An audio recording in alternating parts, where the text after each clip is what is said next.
I'm honored to be here today. As you know, I'm a senior citizen. Make my position very clear. I'm a senior citizen. Some people might even call me uninformed and uneducated. But I hope today I allay those fears as I try to use my experience as a former member of parliament, as a businessman, and also as a former premier, to try to address issue one of Bermuda as I see it. I was reading today the Royal Gazette on a survey that was carried out on the issues around the world. And the major issue in that article said the fear of politics and political management of affairs of countries has risen enormously over these few years. So Bermuda is no exception. Now you can live and sit and pine and worry about fear, or you can try to take and remove it.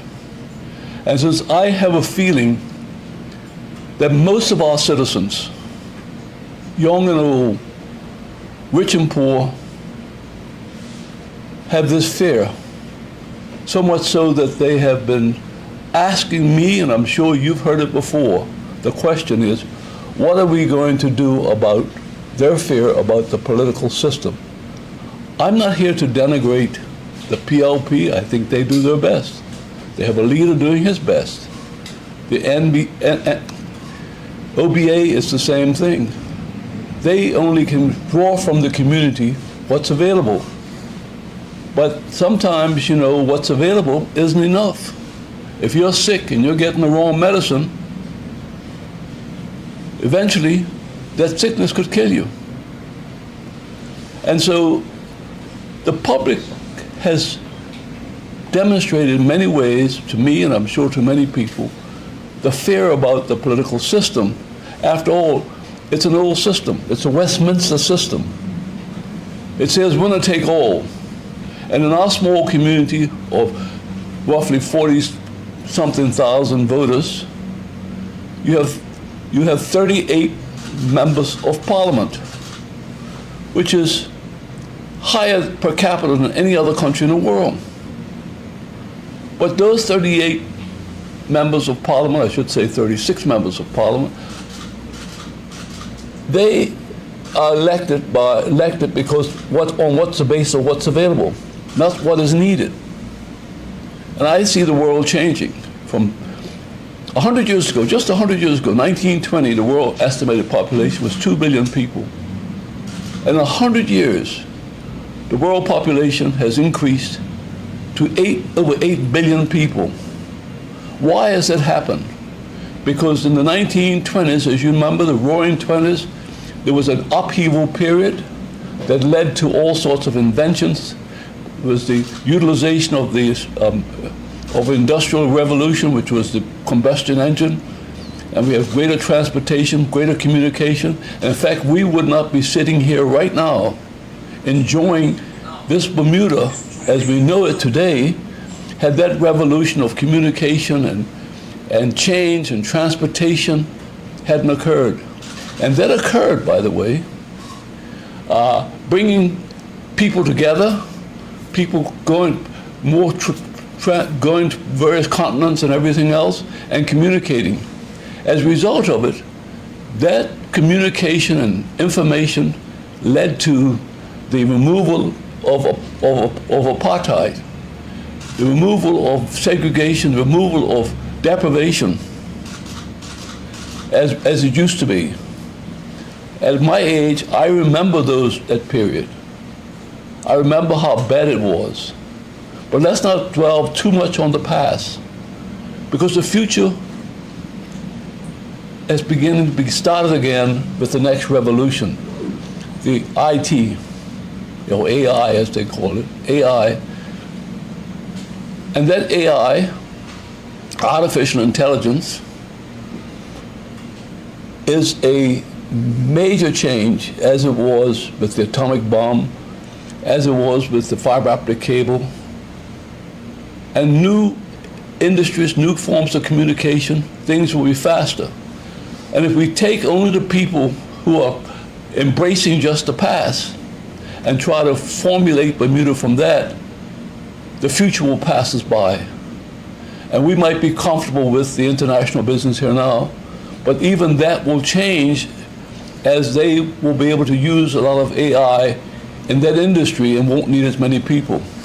So Bermuda must, at the same time, embrace people of the future. I don't see politicians coming forward who are involved with the industry of Bermuda, in terms of what represents the broad cross section of Bermuda. I see less people want to get involved with party politics. They keep saying, but why would I want to get involved with politics? I don't want to get involved with party politics. So what does that lead us? That either leads us to sit back, suck our thumbs, live in disgust, fear, and displeasure, or else do something about it. And having sort of made these pronouncements from time to time that we need to change, I sought to find out, where is this change going to occur? How are we going to bring about this change? I talk to the business community, and everybody says, I don't want to get involved with politics. I talk to people in Chamber of Commerce. I talk to people working in international business, people whose fathers and grandfathers made significant contribution to the change that occurred to Bermuda, but their children don't want to get involved with politics. And so, do we just simply roll over and play dead and let things continue? Or is Bermuda going to be at the forefront of a change? It doesn't mean that you knock out the PLP or the OBA, but what you do is you allow other people to participate in what I think is the most important, decisions Bermuda has to make. How does it look after its people? How does it embrace the outside world? How does it understand the changes that are occurring that will bring the industry? I had that decision to make when I became Premier in '82. In '81, we saw the collapse of our tourist business, and we had nothing. And I sought to work hard to bring about the insurance and reinsurance business to Bermuda. You realize how long ago that was? And we haven't had any major changes, and we've never replaced our tourism. In fact, hotels had continued to close, and now we built a couple of new ones. But we're never going to be replaced. You know why? Because the future for Bermuda moved on. We can't just let our DNA decide what happens because we feel emotional about something. We have to look at the practical outside world. And the world now offers everybody, tourism, all sorts of gimmicks and gadgets and opportunities. And so Bermuda now has to look, where are we sitting in the world? We're in the North Atlantic between the United States, Britain, Europe. We're the only ones up here. We keep talking about we're going to CARICOM. We're up here by ourselves. We've got some decisions to make that will bring those countries closer to us, as I did with Maggie Thatcher and Ronald Reagan and George Bush, United States Congress.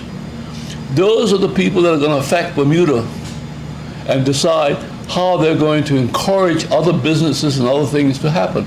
I mean, we have now the Europeans giving us sovereignty too, and we're able to be the second largest reinsurance center in the world. Americans gave us a treaty that got us going, and we need to make sure that that relationship between those two countries, Britain and the United States, then into Europe, are maintained. We can't be running off and doing things on a superficial basis and maybe a distraction from the reality of where we are. A small country, some 60,000 people, been fortunate enough to be blessed by the international business, but it doesn't guarantee. I remember Bermuda, when what supported Bermuda prior to before the bases were built was the British Armed Services in Bermuda. We had Prospect full of armed British soldiers. We had Dockyard being built and full of naval operations. All that disappeared. Then came the American bases and the Canadian bases. And now all that's gone. Then came the international business.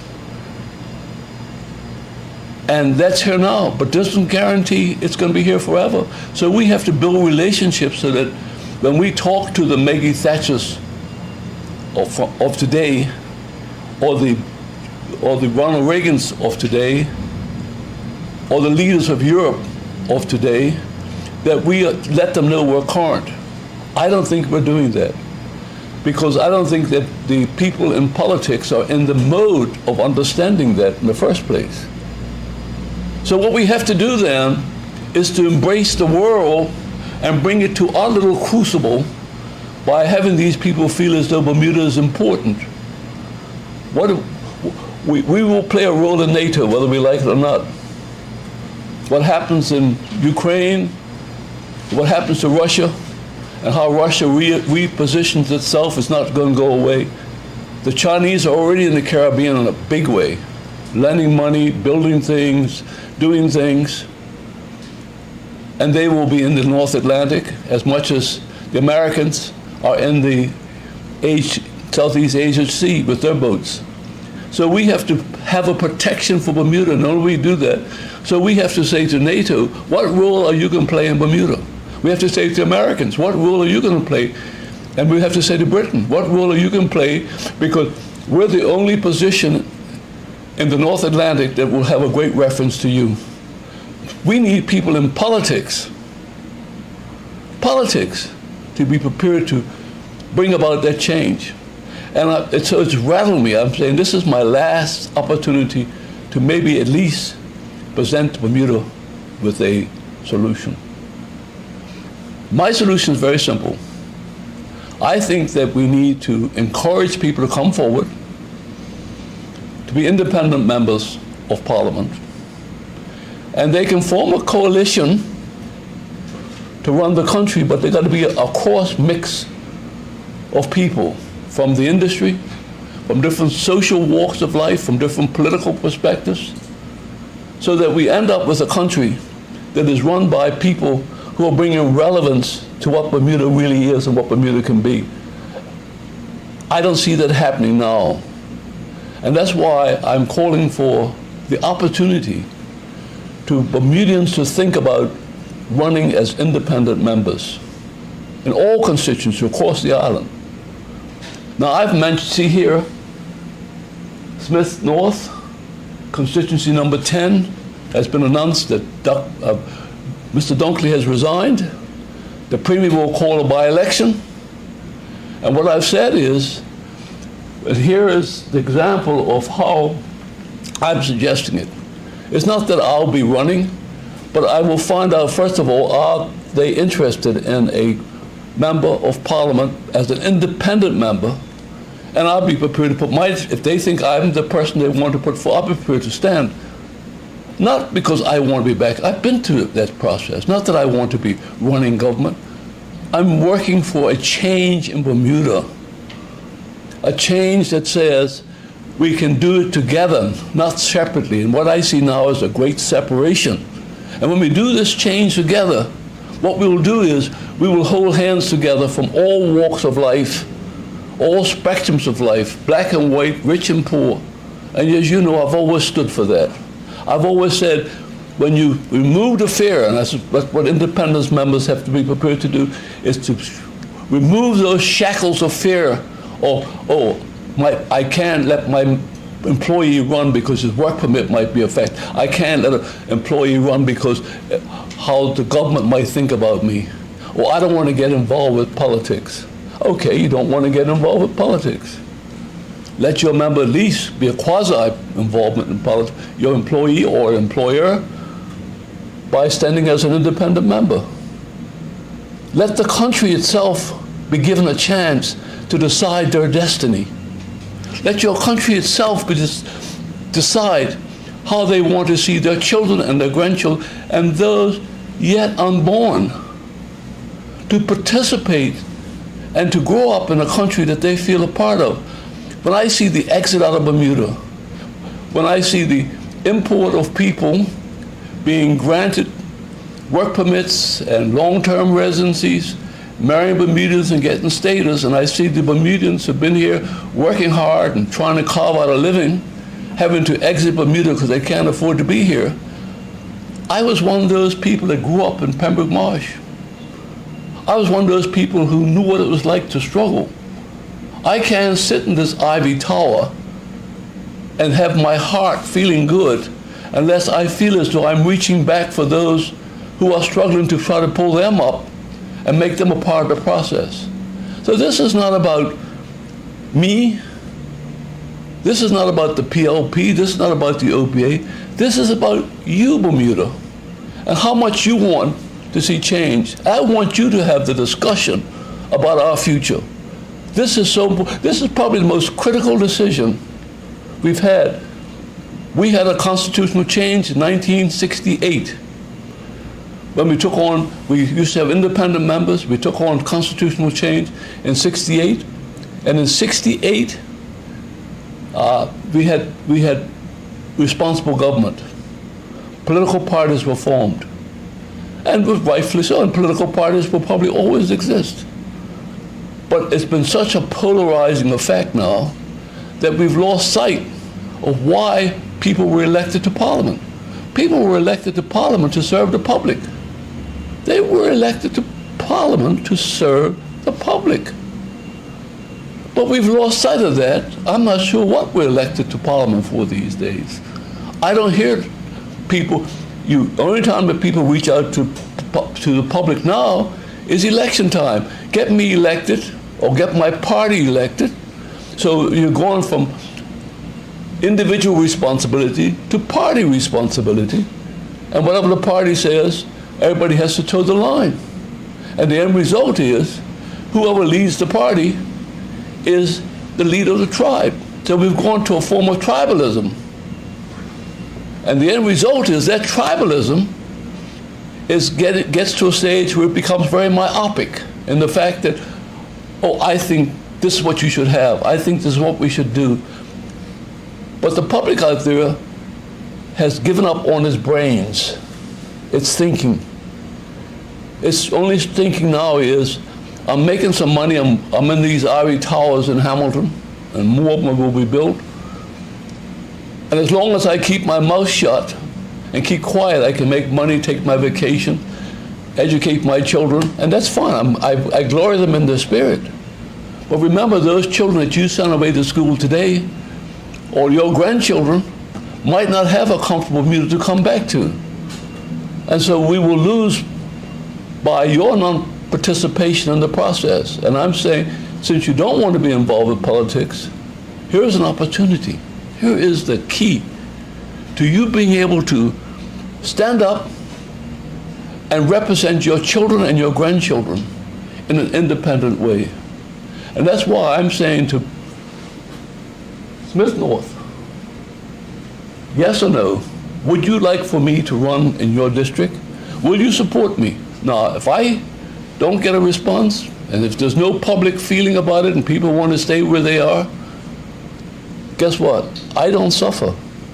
I had a call yesterday from somebody who said to me, "So John, you know, you have such a pristine reputation. You've worked hard, you've earned the right of respect for everybody, from everybody. Do you really want to put yourself out the limb and ruin that reputation?" And I said to him, "What does it profit a man that gains the world and loses his soul?" I have the world. I can travel. I'm off to, this week, Wednesday, going off to leave here to go to England. I will be staying at Windsor Castle to have discussions on energy and other issues. And then I'll have dinner at House of Lords. And then I'll return to Bermuda. I'm still reaching out for Bermuda. I'm still trying to sort of keep us relevant as best I can, not because I'm involved with party politics. And all this comes out of my own pocket. I'll leave in July to go over to my meetings in America, to stay with all the major players, to stay relevant. I will offer myself as an independent to try to keep Bermuda relevant and keep it moving forward for the future. So I say to you, Smith North, I say to you very simple, constituency 10, if I haven't heard from you, then I will not run. I will leave it. Or if you choose to have somebody else, I don't mind. But I think that it's time that we take Bermuda by the horn, have a discussion. This should not be the only discussion. We should have some talks around the country in the various constituencies about independent members. Don't let politicians that exist decide your destiny. You decide your own destiny. You create your own future.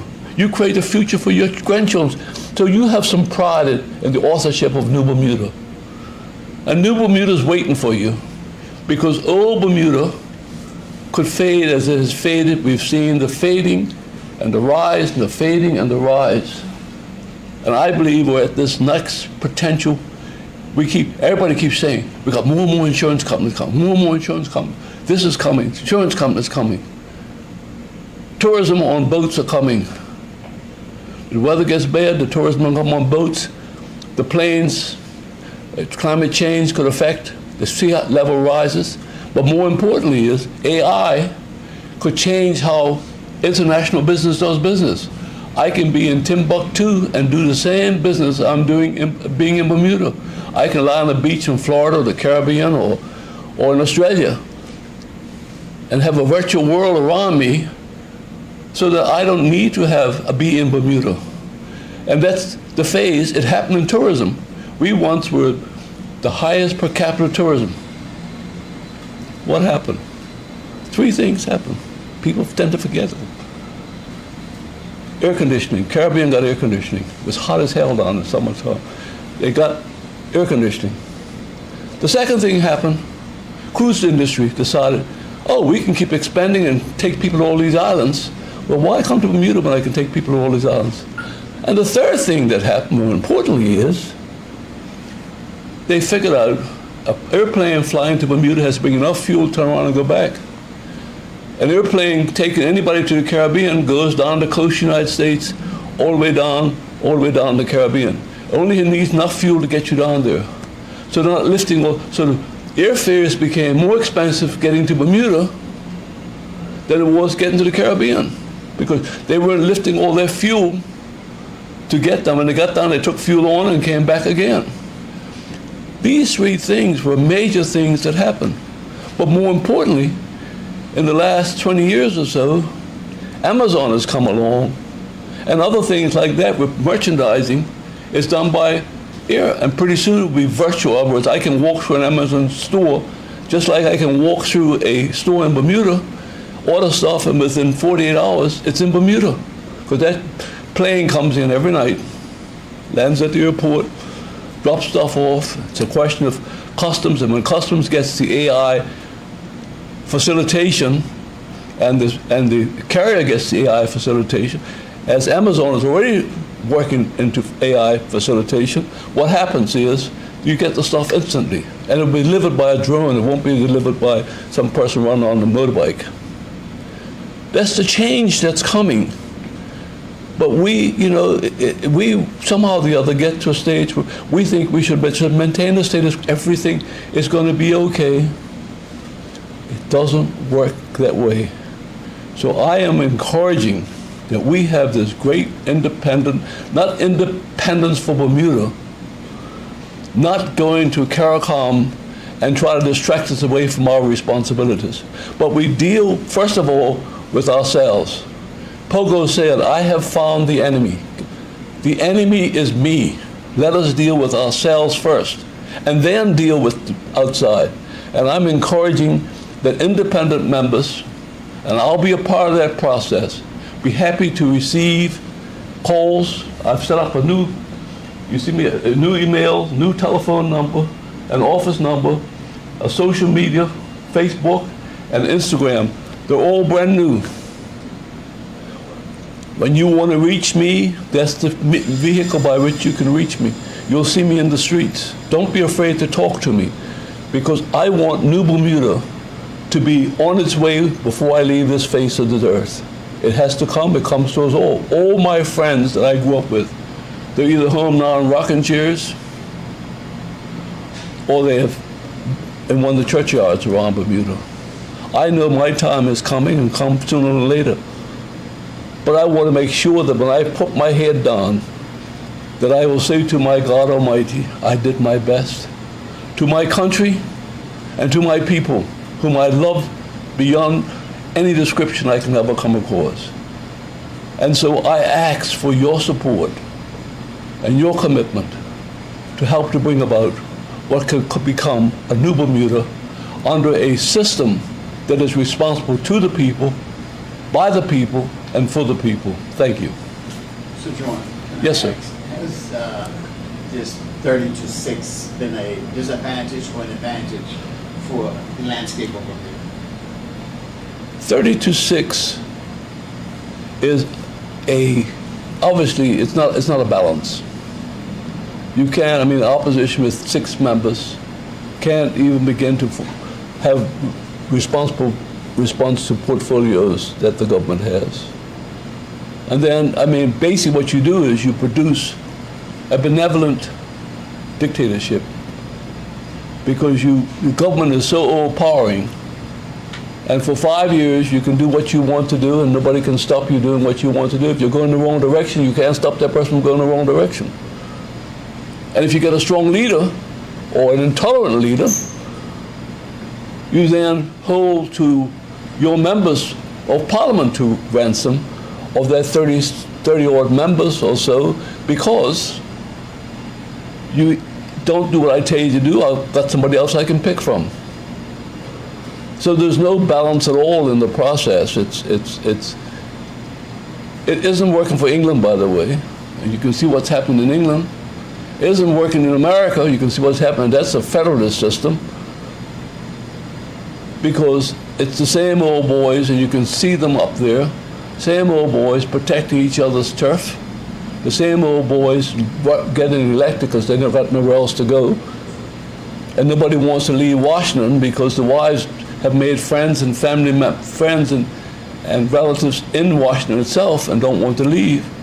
So people seek the status quo, and it becomes not a process for the people, becomes a process of preservation of the process. And that's bad, very bad. And therefore you might have these insurrections as you had in Washington. Don't underestimate that it's not happening around other parts of the world. It was just in our face in that incident because it involved the former president, or actually involved the president at the time. So I would say here, we're very lucky that Bermudians are so tolerant, because there's so much suffering going on out there right now. Parents, grandparents, adult with their children going back home to live with their mothers and fathers or mothers, and congestion. We haven't had a decent housing project. They said they're going to put 4 or 5 houses down some days. But what does 4 or 5 houses mean? Nothing. Nothing. I built 40% of the homes in Ireland before I became premier. And we built another big percentage while I was premier. Today Bermudians can't even borrow money from the banks. When last did you hear a Bermudian borrowing money to put up a house? Because they tell you need enough money from your salary to look after yourself, and then enough money to pay your mortgage. And people at that level aren't earning that type of money. I don't care whether even you're a civil servant, you're not earning that type of money, because inflation is so high in Bermuda. So we have to come up with new methods. But if you've got old thoughts and inexperienced people trying to figure out what to do, you make a lot of noise, you make a lot of promises, but you produce nothing. And we've been in that cycle for so long now that it's become part of our nomenclature. What is your number one concern that's forced you to make this decision today? My number one concern is that we have a fairer, more balanced Bermuda. That we have the public feeling as though Bermuda means something and it was worth something to them, and that some people that's gone abroad will want to come back home again. When I see that happening, I know that my mission then has been accomplished. I might not see it. Moses never saw the promised land, but he sure as hell starts to take his people to the promised land. I don't put myself up as being here for any indefinite period of time. The Lord might call me tomorrow, might call me right here standing here. But my job is, when I do go, is when I close my eyes the last moment, that I would say, Bermuda, I hope, is now on track to be Bermuda. Not Bermuda what it used to be, forget about that, that's gone. But Bermuda holds a promise to its people that it has a responsibility to its people, that it will enhance and embrace its people so that they feel as though they too and future generations will play a part of what happens to Bermuda. And I see less and less of that happening today. My last question. Independent candidates hasn't been too well received in the past in the political system. It's always been the OBA, the PLP, and the UBP, now the OBA. How do you see independent candidates making inroads? I was there part of what happened during that period. Yes. I was elected in 1972, but I was involved on the periphery of politics long before that. We're not talking about now a break away from the PLP. The members wanted to become independents and remove themselves from the OBA or from the PLP. That's a decision people have to make.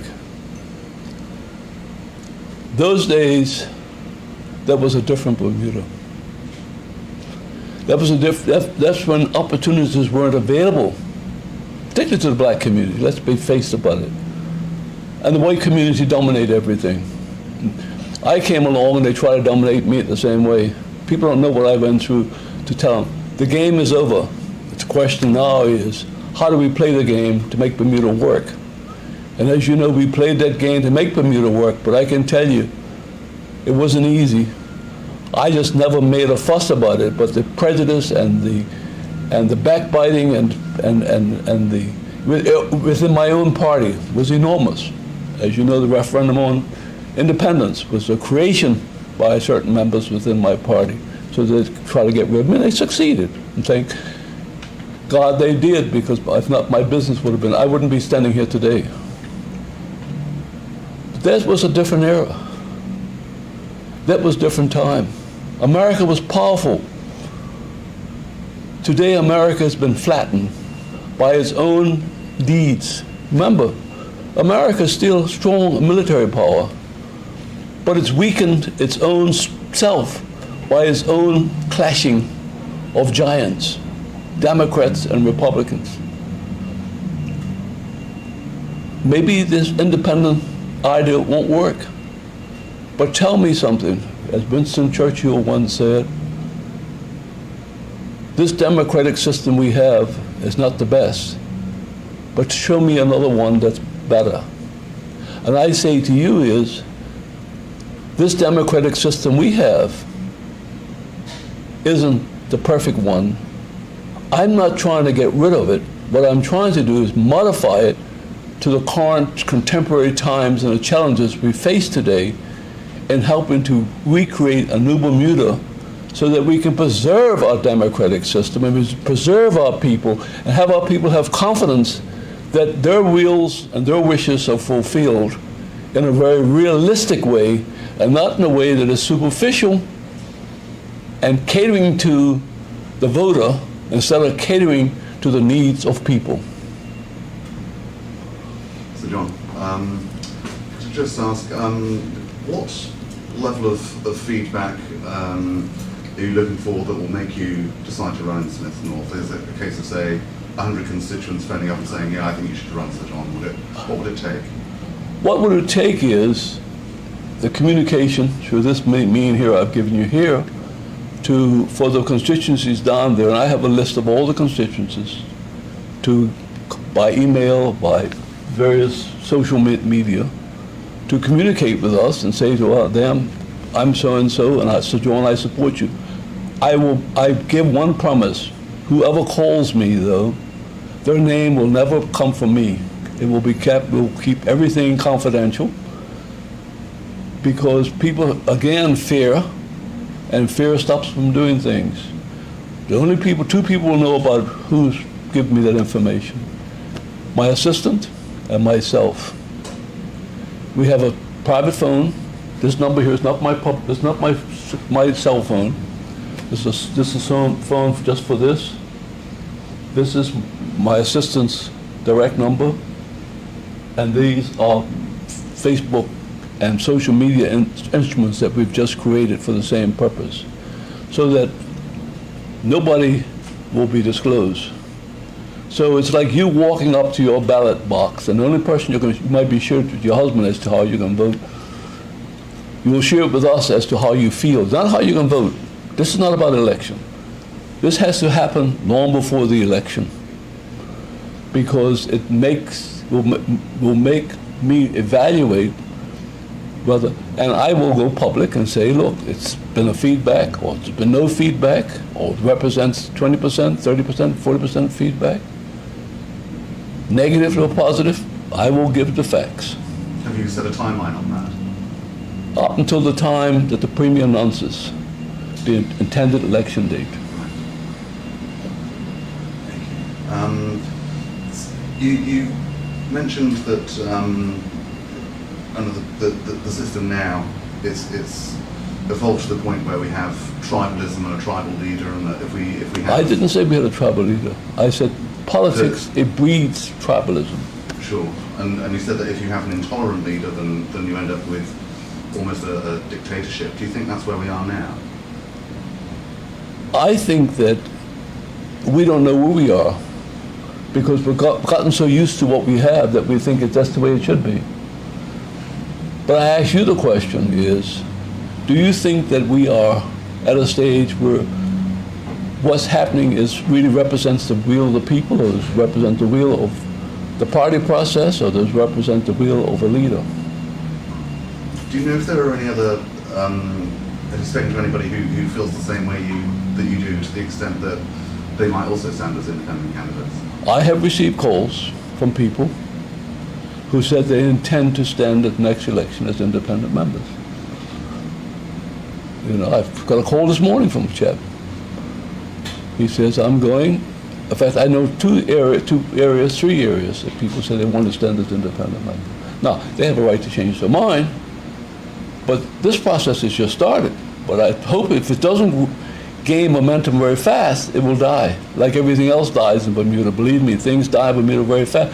Because I have a conversation with somebody here, and they walk down the street as far as the supermarket, and before you know it, they have a conversation with somebody else, and they forgot the conversation they had with me.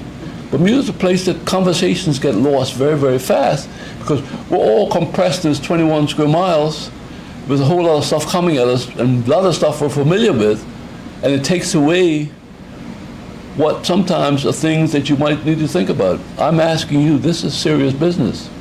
But do you think that you say you're not here to criticise the OVA or the PLP, but do you think it would be far healthier if we had 36 independent MPs rather than this sort of party affiliation? I'm not prepared to cross that road at juncture yet. I think, you know, you can try to, you ever try eating an apple? You try to eat the whole apple at one time? Can't do it, can you? All right. I'm not saying that we should make the change like overnight. You know, I'm saying the fact that let's find out whether or not people want it. It's the will of the people. It's not the will of an individual, not John Swan's will. It's the will. We bring ideas to the process, but it's not my will.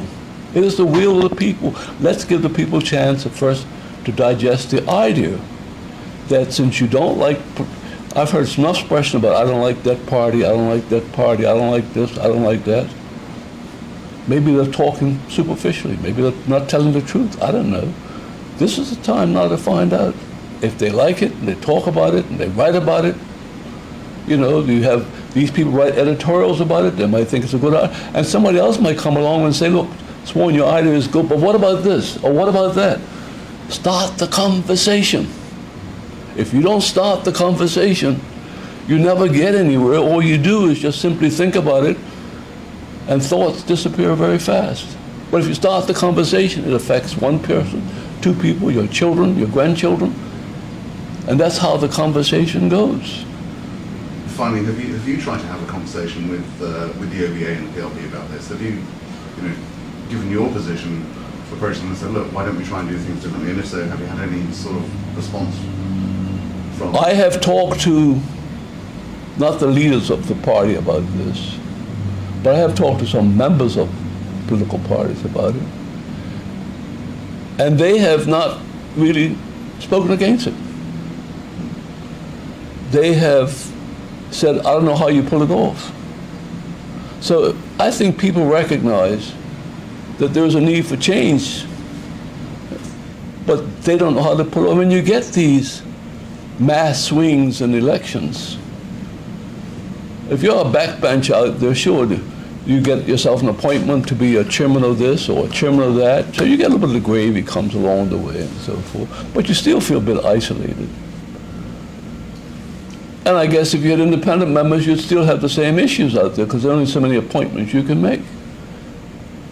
But, you know, you can pay, if you're in a political position where you can pay patronage to people, people are not prepared to sort of encourage change because then the change might change their position.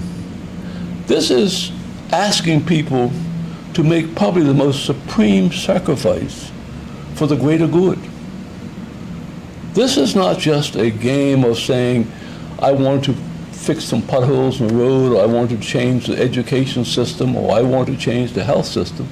What you're asking me is, I want to find people who have some brains and some experience and some commitment and convince the public that even running against two established parties that they can win because they have something to offer that will help the process of Bermuda to have a destiny that is worthy of having.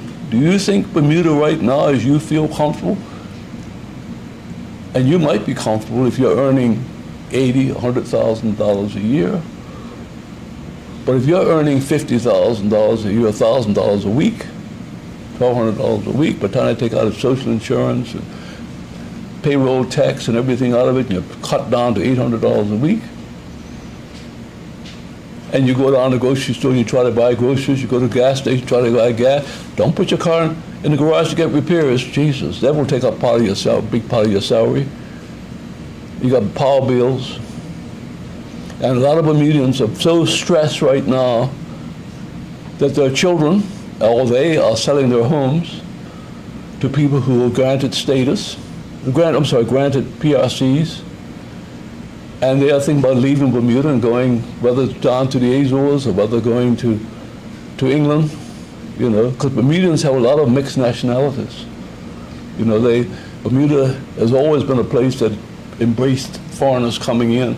We don't realize how much of the foreigners are here, whether they're from the Caribbean or whether they're from England or whether they're from Portugal or particularly Azores, which is Portugal's national. And a lot of them are Americans. And my 3 grandchildren are American citizens. So they can live here in Bermuda or they can go back to America and live in America. Some of us are born here have no ties at all. I'm a 6th generation, no ties at all to anywhere. But if we want Bermuda to be this place that we had promised them it would be, then we have to make this place that we promised a promise.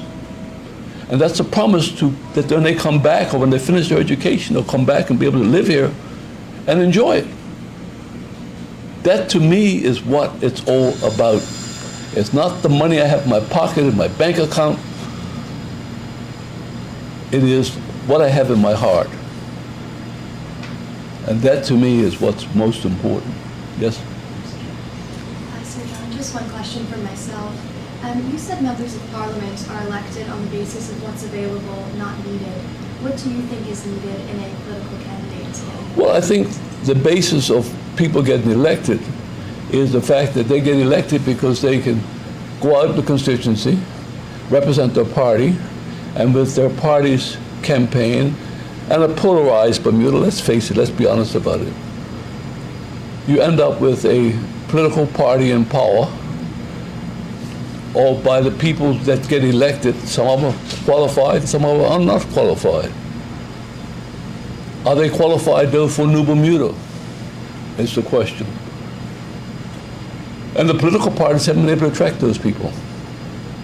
Neither party has been able to attract them.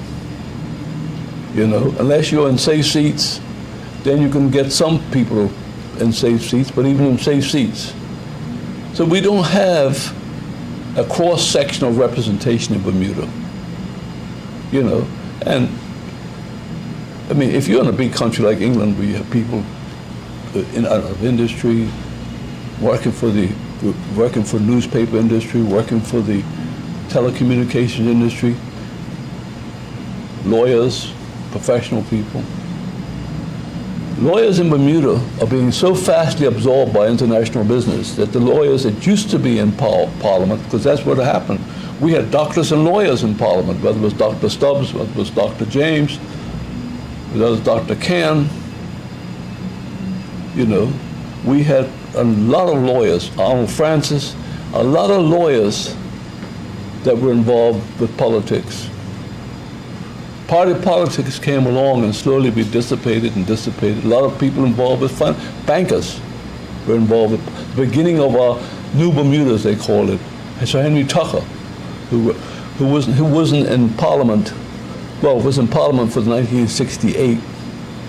And then Edward Richards came along as a lawyer, was the first black leader of the country. That Tucker was head of the bank. You know, Lewis Brown Evans, a leader, who was a lawyer. And you had several people, Gilbert Darrell, who was a businessman. You had several people around the country involved, and they all have dissipated. Nowadays, tell me somebody in politics in the PLP that's involved with business. I don't know of anybody. Nobody that was involved with business. If they were, tell me where the business is today. So which means the fact that what we've done is, as we have picked people because of popularity or mainly because of party politics, party. The end result is you can pick anybody as long as the party or the party leader or the party head of the constituency feels as though it's available, and sometimes they pick them just because they say they want to run, but they're not really have much to offer. And I've had a conversation with a lot of these people, and I've been amazed how little critical thinking and intellectual thinking there is in the process. I've been amazed at it.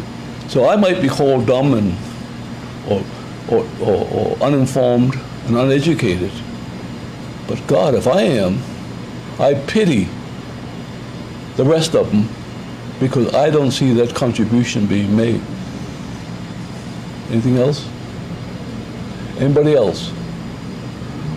If everybody's happy, I'd just like to say that I ask the media to help Bermuda to be on this journey that is probably more important than independence or CARICOM or the to's and fro's of politics, that we need to bring Bermuda back together again as a country.